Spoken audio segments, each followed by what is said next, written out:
बिस्मिल्लाहिर्रहमानिर्रहीम। अस्सलाम वालेकुम नाज़रीन कराम, मैं हूं मखदूम शहाबुद्दीन और आप देख रहे हैं मेरा फेसबुक और यूट्यूब चैनल। उम्मीद करता हूं आप सब लोग बखैर वाफ़ियत होंगे और जहां भी होंगे अपने अहले खाना समेत खुश भी होंगे और महफूज भी। नाज़रीन कराम, इमरान खान की इनकार ने मज़ीद आग भड़का दी है और अब खेल जो है वो इंतहाई ख़तरनाक लेकिन आखिरी मरहले में दाखिल होता जा रहा है। इस सब के अंदर इमरान खान साहब के गिर्द घेरा तंग किया जा रहा है और साइफ़र केस का जेल में ट्रायल और इसके ख़िलाफ़ ऑलरेडी आपको पता है कि अदालत के अंदर से जो फ़ैसला आना है, क्योंकि आइन और क़ानून तो कुछ और कहता है, उस सब के अंदर भी इमरान खान साहब को एक बहुत बड़ा धचका पहुँचाने का फ़ैसला हुआ है। तो वहीं दूसरी जानिब इमरान खान की मज़ीद मुक़द्दमात में गिरफ़्तारियाँ, वारंट गिरफ़्तारी जो है इमरान खान साहब के मज़ीद मुक़द्दमात के अंदर जारी कर दिए गए हैं। बुशरा बीबी जो हैं उन्हें नैब ने बुलवाया है और नैब ने अब उनका स्टेटस एक गवाह से मुल्ज़िम के अंदर कन्वर्ट करना है। बुशरा बीबी को एक मुल्ज़िम डिक्लेयर किया जाना है और 11 सवालों का चर्चा है। ये 11 सवाल बड़े अहम हैं जो इमरान खान साहब की अहलिया बुशरा बीबी से किए गए हैं, जो सवालनामा है। और ये बाकायदा सवाल जो हैं अगर आप सुनेंगे तो आपको पता चलेगा कि ये तफ्तीश का रुख इख्तियार कर रहे हैं और इमरान खान साहब को क्या पैगामात भेजे गए हैं उनकी फ़ैमिली के ज़रिए भी, उनके लॉयर्स के ज़रिए भी और दीगर ज़राए से भी, कि अगर इमरान खान साहब मुल्क से 6 महीने के लिए बाहर नहीं जाते तो फिर किसे किसे गिरफ़्तार किया जाएगा। बात इमरान अहमद ख़ान नियाज़ी और उनकी अहलिया बुशरा बीबी तक नहीं रहेगी, बल्कि ये बात इमरान खान साहब की बहनों तक भी, मतलब अब जो धमकी दी जा रही है वो बीवी और बहनों की दी जा रही है। और इस सब के अंदर इमरान खान साहब की एब्सोल्युटली नॉट, इमरान खान साहब की एक क्लियर इनकार जो है, एक क्लियर नो ने पूरे का पूरा खेल जो है वो अब मज़ीद ख़तरनाक कर दिया, क्योंकि खान साहब तो डटे हुए हैं,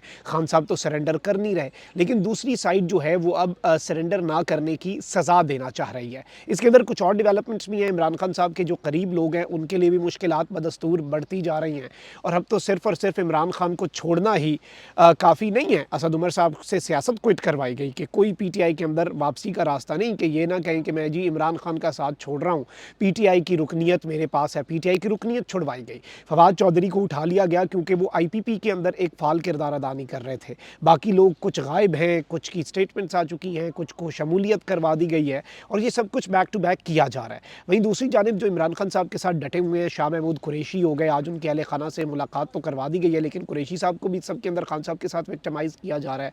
और परवेज़ इलाही साहब, ये दो लोग वो हैं जो कि वाइस चेयरमैन और सदर हैं पीटीआई के, इनके साथ जो कुछ हो रहा है वो भी पूरी कौम देख रही है। वहीं दूसरी जानिब लाहौर में एक खबर आई है हमारे पास कि एहतसाब अदालत ने तरक्याती मनसूबों में अरबों रुपए की मुबैना किकबैक्स वसूली के मामले में मुनस इलाही जो हैं, परवेज़ इलाही साहब के साहबजादे और द रियल पर्सन जिनकी वजह से इमरान खान साहब के साथ हैं परवेज़ इलाही साहब, मुनस इलाही साहब को इश्तिहारी करार दे दिया गया है। एहतसाब अदालत के जज नसीम अहमद विर्क ने नैब की दरख्वास्त पर कार्रवाई की, जिसमें नैब ने मौक़िफ़ इख्तियार किया कि मुनस इलाही गिरफ्तार नहीं हुए, ना ही तफ्तीश ज्वाइन की, लिहाजा अदालत उन्हें इश्तिहारी करार देने का हुक्म दे। एहतसाब अदालत ने नैब की इस्तदा पर मुनस इलाही को इश्तिहारी करार दे दिया और उनकी जायदादों का रिकॉर्ड तलब कर लिया गया है।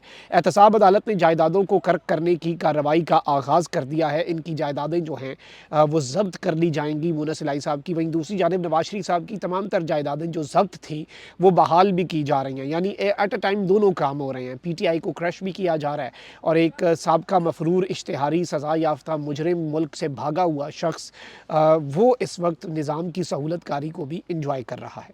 अब वहीं दूसरी जानिब शेख रशीद साहब ने भी शिकवा किया है और उन्होंने कहा है कि मैंने हमेशा गेट नंबर 4 का साथ दिया लेकिन मुझे नज़र लग गई। अब वैसे ऑनेस्टली अगर बात की जाए तो गेट नंबर 4 वाहिद शेख रशीद साहब सियासतदान हैं जो गेट नंबर 4 को फ़ख्रिया अंदाज में एक मेडल के तौर पे लगाते हैं, जो कि एक जमहूरी मुआशरे में एक सियासतदान के लिए गेट नंबर 4 कभी भी कोई मेडल होना नहीं चाहिए। जो रियलिटी है वो यही है। लेकिन इस सब के अंदर शेख साहब ने कहा कि चिल्ले के दौरान मेरे खिलाफ ऐसे शहरों में मुकदमात दर्ज हुए जहाँ मैं कभी गया ही नहीं, चिल्ले के असरात अभी बाकी हैं, ख़त्म नहीं हुए। एक सवाल के जवाब में शेख रशीद ने कहा कि मुखालिफिन सियासी मुहिम चलाते रहे, कोई फ़र्क नहीं पड़ता, हारता वो है जो हार मानता है, मुझे अल्लाह से मदद की उम्मीद है। उन्होंने कहा कि आप सियासत नहीं करते, लोग कहते हैं कि आप सियासत नहीं करते, लेकिन जिस दिन इलेक्शन शेड्यूल आएगा उस दिन हम ही सियासत करेंगे। अभी किसी को समझ नहीं आ रही कि मुल्क की सियासत किस तरफ जा रही है, फैसला अवाम ने करना है, अवाम सियासतदानों से ज़्यादा समझदार है। और इस सब के अंदर इन्होंने कहा कि 21 अक्टूबर को नवाज शरीफ वापस आए, 22 को मैं आया, मैंने हमेशा गेट नंबर 4 का साथ दिया लेकिन मुझे नज़र लग गई। नवाज शरीफ को कब नज़र लगती है इसका मैं इंतज़ार करूँगा। यानी इन्होंने एक इनडायरेक्ट वही बात कही है कि मेरे तो GHQ के साथ ताल्लुकात को नज़र लग गई है, तो अब नवाज़ शरीफ के ताल्लुकात को कब नज़र लगती है ये आने वाला वक्त बताएगा। अब इस सब के अंदर शेख साहब ने कुछ और बातें भी की और वो बड़ी अहम हैं। वहीं दूसरी जानिब आपको पता है, अब मैं आता हूँ खान साहब के ख़िलाफ़ जो इस वक्त शिकंजा कसा जा रहा है और खान साहब के ख़िलाफ़ जो इस वक्त कार्रवाइयों पर कार्रवाइयाँ की जा रही हैं और खान साहब के लिए जो मुश्किलात में इजाफ़ा हो रहा है। आपको पता है कि इस्लामाबाद हाई कोर्ट के अंदर जो आपके honourable chief justice Aamir Farooq साहब हैं, उन्होंने तो समात भी जो जेल ट्रायल भी है वो भी और तमाम तर चीज़ें जो हैं वो उन्होंने करार दे दी हुई हैं। ठीक उसके ख़िलाफ़ डिविजनल बेंच जो है उसके अंदर भी दरख्वास्तें हैं पाकिस्तान तहरीक इंसाफ़ की, और वहाँ से यही उम्मीद है कि ज़ाहिरी बात है, आपको पता है कि इस सारी की सारी सूरत हाल के अंदर जो इम्पॉर्टेंट चीज़ है, जो समझने वाली चीज़ है, जो नुक्ता काबिल गौर है और जिस नुक्ते को इग्नोर नहीं किया जा सकता नाज़रीन कराम, वो नुक्ता ये है कि इमरान खान साहब का जेल का ट्रायल बनता ही नहीं है, इस तरह से बंद ट्रायल जो है। अब एक जानिब आप देखें कि वो सारी की सारी चीज़ें जिनके ऊपर एतराज़ात हो रहे हैं ना, उसकी पहले से ही तैयारी की जा रही है कि अगर इस्लामाबाद हाई कोर्ट का कोई ऑर्डर आ भी जाता है तो फिर जेल ट्रायल करना ही करना है। वहाँ पे एक हॉल भी बना दिया गया है जहाँ ज़्यादा लोगों के बैठने की कैपेसिटी है, फैमिली को भी इजाज़त दी जा रही है कि वो सुन सके। हो सकता है कल को मीडिया को भी इजाज़त दे दी जाए, लेकिन होगा जेल में ही ट्रायल। बड़ा हॉल भी मुख्तस कर दिया गया है। अब निगरान वफाकी काबीना का और कोई काम तो नहीं है, वो अपना बेहतरीन काम कर रहे हैं जो काम उनका है। अब वो मैं आपको अगर सुनाऊँ तो वो उन्होंने क्या काम किया है। निगरान वफाकी काबीना ने जेल ट्रायल के लिए वजारत कानून की समरी मंजूर करते हुए साइफर केस में इमरान खान और शाह महमूद कुरैशी के जेल ट्रायल की मंजूरी दे दी है। समरी के मुताबिक सिक्योरिटी खदशात के बायस साइफर केस के जेल ट्रायल का फैसला किया गया है। इससे पहले वजारत कानून ने यह किया था, लेकिन अब वफाकी काबीना जो कि अल्टीमेट अथॉरिटी होती है उससे बेसिकली ये समरी पास करवाई गई है। 29 अगस्त को वजारत कानून ने जेल ट्रायल के लिए NOC जारी किया था। समरी के मुताबिक वजारत दाखिला और केस की समाअत करने वाले जज अबुल हसनात मोहम्मद जुल्करनैन ने जेल ट्रायल की सिफारिश की। इमरान खान को दरपेश सिक्योरिटी खदशात की वजह से जेल ट्रायल की सिफारिश की गई। समरी के साथ स्पेशल ब्रांच की थ्रेट रिपोर्ट और जज की सिफारिश की कॉपी जो है वो भी मुंसलिक की गई है। इमरान खान और शाह महमूद कुरैशी के खिलाफ 14 नवंबर को साइफर केस की समाअत अडयाला जेल में होगी। अदालत इमरान खान की ओपन कोर्ट समाअत के लिए इस्लामाबाद हाई कोर्ट में दरख्वास्त जो है वो ज़ेरे इल्तवा है और उस दरख्वास्त पर फैसला आने से पहले ही ये पत्ता फेंका गया है, ये मूव खेला गया है वफाकी हुकूमत की तरफ से कि जी अगर वो कहते भी हैं अदालत वाले कि वजारत कानून की समरी ठीक नहीं थी तो फिर ये वफाकी काबीना के मामले को डिस्कस करें और काम मज़ीद पक्का कर दिया जाए, लेकिन खान साहब को किसी भी सूरत साइफर केस से ना निकाला जाए। लेकिन अगर खान साहब की साइफर केस के अंदर ज़मानत हो जाती है, साइफर केस इमरान खान साहब का सुप्रीम कोर्ट में लगा भी हुआ है, ऑल्दो खान साहब को उम्मीदें कम हैं, लेकिन अगर इसके अंदर इमरान खान साहब को ज़मानत पर रिहा किया जाता है फिर क्या होगा, उसके लिए भी कार्रवाई डल गई है ऑलरेडी। एहतसाब अदालत इस्लामाबाद ने तोशा खाना और 190 मिलियन पाउंड स्कैंडल केसेस में चेयरमैन PTI के वारंट गिरफ्तारी जारी कर दिए हैं। कौमी एहतसाब ब्यूरो की जानिब से चेयरमैन PTI के वारंट गिरफ्तारी की तामील के लिए दरख्वास्त दायर की गई थी। एहतसाब अदालत इस्लामाबाद के जज मोहम्मद बशीर ने इमरान खान के वारंट गिरफ्तारी जारी करते हुए अडयाला जेल सुपरिटेंडेंट को वारंट की तामील के लिए कानून के मुताबिक इक़दामात करने की हिदायत कर दी है।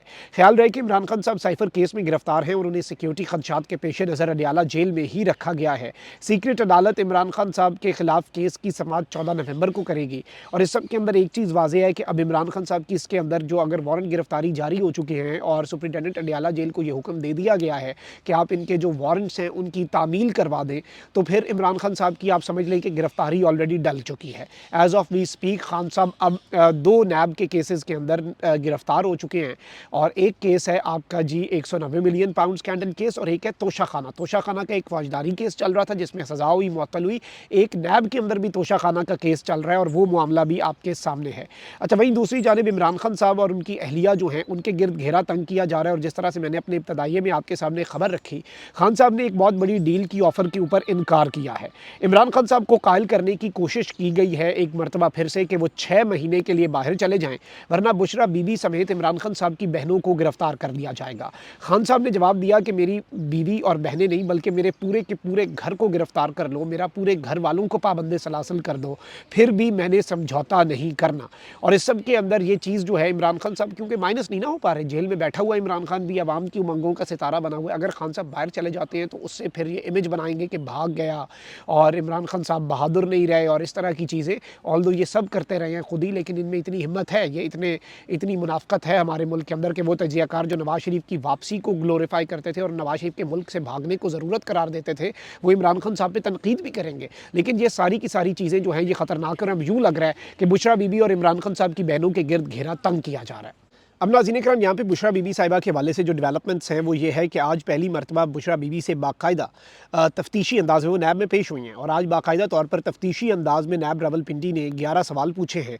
बुशरा बीबी जो है वो अब अगली पेशी पर इन सवालों के जवाब देंगी। ये सवालनामा है और इमरान खान साहब जो हैं उनकी अहलिया जो है उस सब के अंदर मैं आपको ये बता दूँ कि इमरान खान साहब की अहलिया 190 मिलियन पाउंड स्कैंडल जो है उस केस में नैब रावलपिंडी में पेश हुई और पेशी के बाद वो रवाना हो गई और इनसे कुछ सवालात किए गए हैं और ये जो 11 क्वेश्चंस हैं इनका इस वक्त बहुत ज़्यादा चर्चा है और इसके अंदर एक सवाल ये पूछा गया है, अहम सवालात बराए तफ्तीश। पहला सवाल है माजरत कि आपकी तालीमी काबिलियत क्या है और क्या आपने इस्लामी तदरीस फ़िक़्ह दरस निज़ामी का कोई कोर्स भी कर रखा है, कि आपके पास कोई दीनी काबिलियत है, आपके पास कोई डिग्री ऐसी है कि आपने कोई दरस निज़ामी या कोई रिलीजस कोई कोर्स कर रखा हो। अलकादिर यूनिवर्सिटी प्रोजेक्ट ट्रस्ट बनाने का मकसद क्या है? ये जो आपने एक ट्रस्ट बनाया और एक यूनिवर्सिटी आप बना रहे थे जिसमें आप रूहानियत पढ़ाना चाह रहे थे, इसका मकसद क्या था? क्या आप बतौर ट्रस्टी होने के साथ साथ बतौर उस्ताद भी कोई ज़िम्मेदारियाँ अदा कर रही हैं? यानी इस यूनिवर्सिटी के अंदर क्या आप सिर्फ ट्रस्टी हैं, बोर्ड ऑफ डायरेक्टर्स की मेंबर हैं, या फिर आप इसके अंदर इस यूनिवर्सिटी के अंदर बतौर उस्ताद भी कोई ज़िम्मेदारी सर अंजाम दे रही हैं? बतौर ट्रस्टी, बतौर उस्ताद यूनिवर्सिटी से किसी किस्म की कोई तनख्वाह या मराहत आप लेती हैं? कोई आपकी इसके अंदर कोई तनख्वाह, कोई सैलरी है? और इस सब के अंदर इनसे और भी सवालात पूछे गए हैं कि इसमें एक सवाल ये है कि अलकादिर यूनिवर्सिटी ट्रस्ट बनाने का ख़्याल किसका था और इसके लिए जगह का तयन किसने किया कि ये कहाँ पर बनेगी। अच्छा, फिर ये भी बताया गया कि आप बतौर ट्रस्टी अलकादिर यूनिवर्सिटी के अंदर क्या ज़िम्मेदारियाँ सर अंजाम देती हैं। इस ट्रस्ट को बनाने के लिए मलिक रियाज हुसैन और बहरिया टाउन से जो आपने मामलात किए वो क्या थे, और इस सब के अंदर आपके जो माली मामलात हैं और आप क्या फ़रत शहज़ादी को जानती हैं कि आप उनके माली मामलात से मुतमईन हैं। और फ़रा गोगी से बाकायदा तौर पे ये पूछा गया है कि आपका क्या ताल्लुक़ है। मलिक रियाज साहब जो हैं उनके हवाले से पूछा गया है इमरान खान साहब की अहलिया बुशरा बीबी से कि उनसे जो ज़मीन ली गई वो किस तरह से ली गई, उसका 190 मिलियन पाउंड जो केस है स्कैंडल का, उसके साथ क्या ताल्लुक़ है। और इस सब के अंदर बुशरा बीबी की अब जो स्टेटस है उनका, ये पहले ही ख़बर आ चुकी थी और मैं आपको 2 दिन पहले दे चुका था कि बतौर गवाह थी वो, अब उन्हें बतौर मुलज़िम, और मुलज़िम के बाद उन्हें गिरफ़्तार नैब कर सकता है और नैब उन्हें उनकी गिरफ़्तारी भी करेगा और इसके बाद फिर ऑब्वियसली खान साहब की बहनों के गिर्द भी घेरा तंग किया जा सकता है, वो तो इस वक्त खदशा मौजूद ही है। तो ये अभी तक की वो अलार्मिंग डेवलपमेंट्स हैं जो इमरान खान साहब के एक इनकार की वजह से, सरेंडर ना करने की वजह से इस वक्त हो रही हैं और ये अभी मज़ीद तेज़ी भी आएगी, आप आने वाले दिनों में देखेंगे। अपना बहुत ख्याल रखिए। अल्लाह निगहबान, पाक साहब जिंदाबाद।